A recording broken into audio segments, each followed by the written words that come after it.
Hello ఏంటి సిగ్గుపడుతున్నావా? చూసావా మన పెళ్లి ఎంత యాక్సిడెంటల్ గా జరిగిపోయిందో?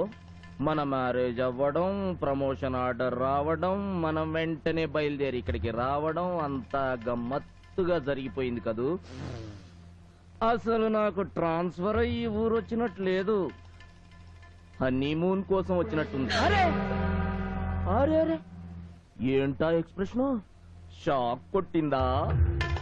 మగాడి టచింగ్ ఫస్ట్ టైం అయినట్టు, అసలు మగ స్మెల్లే తగలనట్టు, ఫ్రెష్ సరుకులాగా. ఆ ఎక్స్ప్రెషన్ ఏంటి? అరే నీ తస్సదియా, శవాన్ని చూడగానే సూసైడా మర్డరా అని క్షణాల్లో తేల్చి చెప్పే నా ముందే ఫ్రెష్ అన్న ఇంప్రెషన్ కొట్టేయాలని ట్రై చేస్తున్నావా? తప్పమ్మా, అంతొద్దమ్మా. ఆడది రోడ్డు మీద కనబడితే మగాడు దాని బాడీ మొత్తం ఎక్స్రే చేసి ఆబగా చూస్తాడే, అలాంటిది నువ్వు వాడికి బెడ్ మీద హెడ్ నుంచి బొడ్డు దాకా టోటల్ బాడీ హ్యాండ్ వర్క్ చేసేసావు కదే. పెదాల నుంచి పాదాల దాకా ఎంజాయ్ యువర్ సెల్ఫ్ అని అప్పనంగా అప్పజెప్పేస్తే అసలే వయసులో ఉన్నాడు, ఆడు వదిలిపెడతాడా? అబ్బో, మోఖం నుంచి మోకాల దాకా రోడ్డు రోలర్ దున్నినట్టు దున్నేసి ఉంటాడు కదూ. అసలే అరవిరిసిన అందగత్తివి, బాడీ మొత్తం వెన్నపోస్తం మర్దించి మరీ పెంచుంటావు.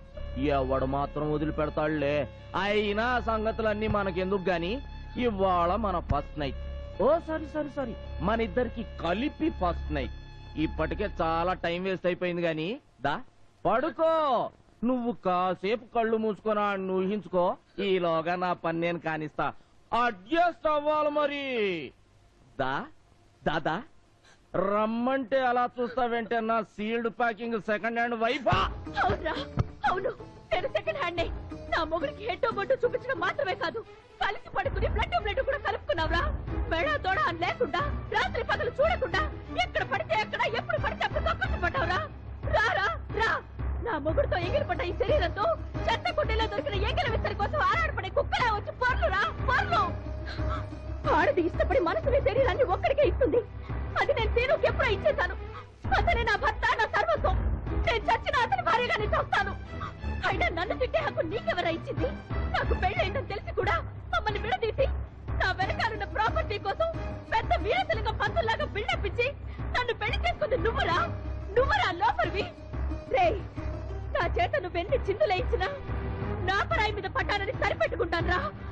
ఇలాంటి బ్రోకర్ గాడితో లోపర్ గాడితో బతకడానికి డిసైడ్ అయినప్పుడే నేను బండరాయిగా మారిపోయాను రా. రారా రా, వచ్చి ఎవరితో సంతానం చెయ్యి. రారా.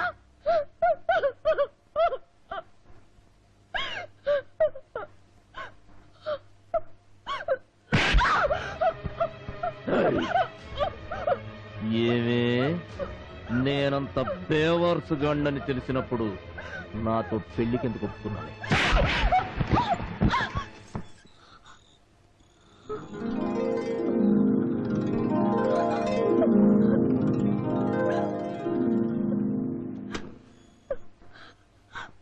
ఏంటలా చూస్తున్నావు? అరిచి ఘీ పెట్టావుగా, వాడే నా మొగుడు, వాడే నా మనసులో ఉంది, వాడే నా సర్వస్వం అని. అందుకే వాడికే అప్పచెప్పా. నన్ను బ్రోకర్ అన్నారుగా నువ్వు అతని తాతగారు, అందుకే బ్రోకర్ పని చేసి మీ ఇద్దరిని కలిపా. నా బ్రోకర్ కమిషన్ నాకు ఇచ్చేస్తే నా దారి నేను చూసుకుంటా.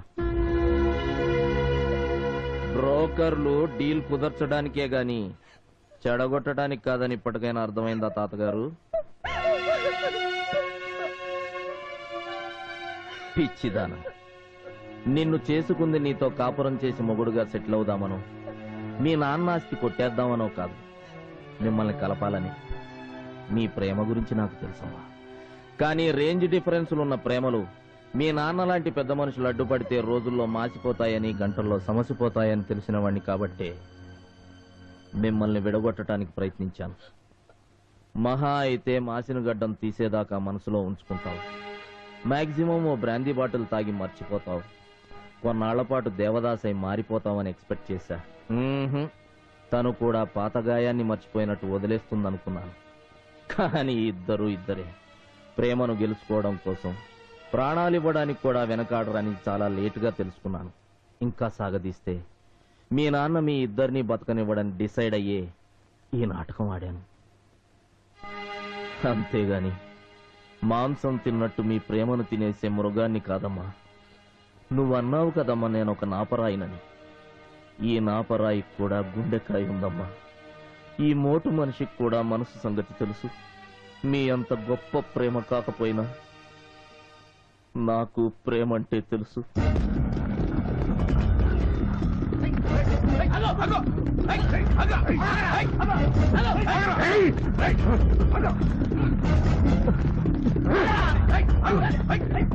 ప్లీజ్ కాపాడండి, నన్ను కాపాడండి.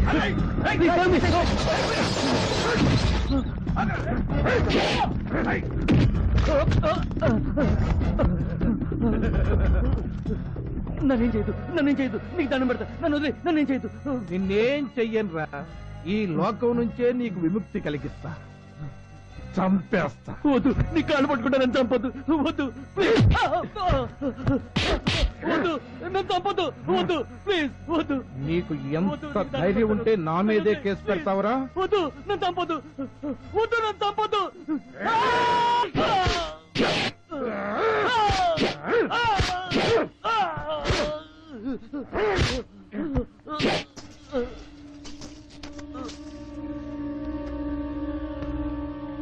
రేయ్, నా పేరు జీకే, సన్ ఆఫ్ కేజీకే.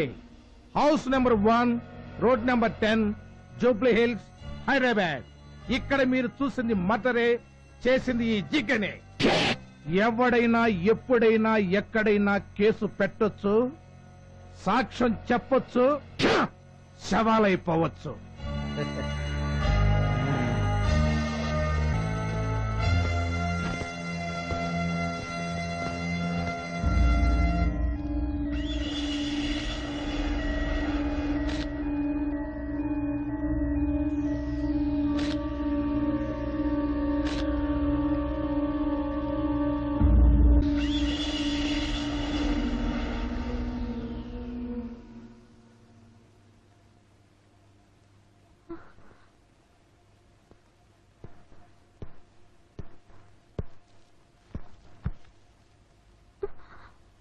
మీరేం భయపడకండి.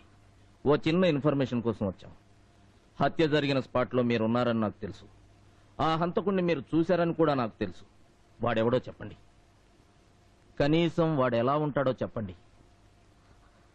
ఇప్పుడు మీరు చెప్పే వివరాల మీదే టోటల్గా ఈ కేసు ఆధారపడి ఉంది. మీకెవ్వరి వల్ల ఏ హాని జరగదని నేను హామీ ఇస్తున్నాను. ఆలోచించకండి. ఈ ఒక్క ఇన్ఫర్మేషన్ ఇచ్చి మా డిపార్ట్మెంట్కి సహకరించండి ప్లీజ్. మాట్లాడరే. వాట్? మాటలు రావా? Oh shit.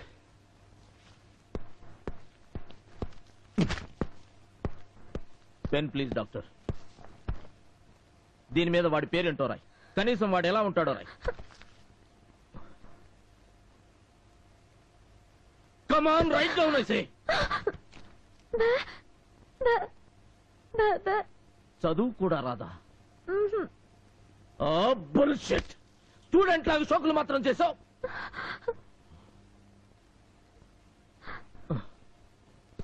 Sorry. I'm sorry doctor.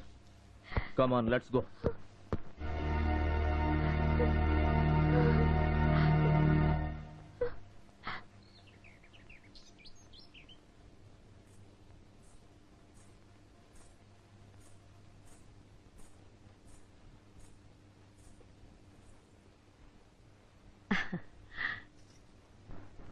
కూర్చోమ్మా.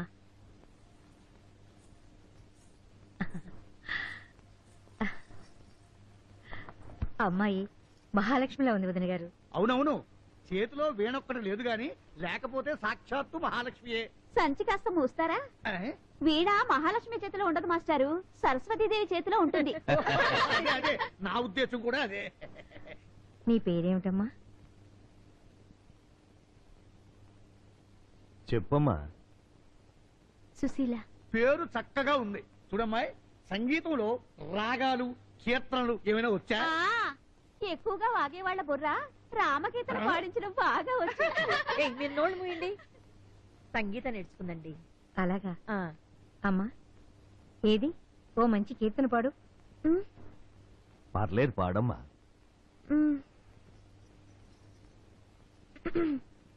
పలుకే బంగారమాయేరా కోదండ పాణి, పలుకే బంగారమాయేరా, పలుకే బంగారమాయే పిలచీన పలుకవేమి, పలుకే బంగారమాయేరా, పలుకే బంగారమాయే పిలచీన పలుకవేమి, కలలో నీ నామస్మరణ మరువా చక్కని స్వామి, పలుకే పలుకే పలుకే పలుకే. పలుకే పలుకే అంటూ అక్కడే పలుకుతున్నావేంటమ్మా? బాగానే పలుకుతున్నావుగా, పూర్తిగా పలికే. పలుకు. అయ్యో అయ్యో అయ్యో, వీడెవడండి పట్ట పగలే మన ఇంట్లో దూరి మన అమ్మాయి వెనకాల పడ్డాడు. అలా చూస్తూ నిలబడతారేమిటండి? వెళ్ళి పోలీసులకు ఫోన్ చేయండి. ఆయనే పోలీస్ అండి. అవునండి. అవును వదిన గారు, వాడే మా అబ్బాయి. మీ అబ్బాయా?